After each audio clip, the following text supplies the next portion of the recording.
নারায়ণগঞ্জের সিদ্ধিরগঞ্জে মাটিচাপা অবস্থায় 2 নারী এবং এক শিশুর বস্তাবন্দি মরদেহ উদ্ধার করা হয়েছে। প্রাথমিক তদন্তের পর পুলিশ মনে করছে পারিবারিক কলহের জেরেই হয়েছে হত্যাকাণ্ড।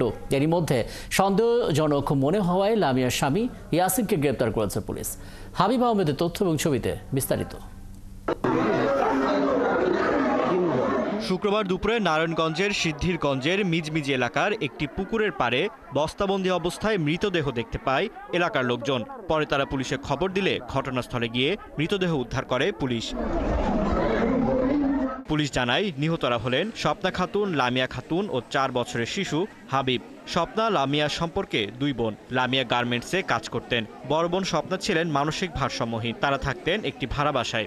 আজকে সকালবেলা ওইখানে পুকুর নাড়া দিছে মাটি, তখন নাকি একটা হাত বেরিয়েছে। পরে আমার ওই যে জেঠা লাগে পাড়া প্রতিবেশী, উনি যায় দেখে যেন হাত দেখে পরে থানায় ইনফর্ম করছে, পরে আইসা এখানে লাশ পেয়েছে। খুব অশান্তি করে, টাকা পয়সার লাগে নেশাভানি করে ওরে ইয়ার দিছিলাম, ওই রেবের অফিসে দিছিলাম। অনেকদিন থাকি আইসে এখন কইছে ওরা জায়গা দিব না, ওর লগে সংসারও করবো না। ওর স্ত্রী বলছে আর কি বেড়া গার্মেন্টসে সার্কি করে খাওয়া, হয়তো নিশার টাকা না মারামারি লাগছে, এছাড়া একটা নিশা খান। এটা তো চাই যে উচিত বিচার করেন আপনারা। এই জামাই অত্যাচার করতো, বেশি গণগণ অত্যাচার করতো, এই জন্য জামাই অত্যাচার করতো দেখে জামাইয়ের মায় জামাই ঈদের আগে জেলও দিছিল।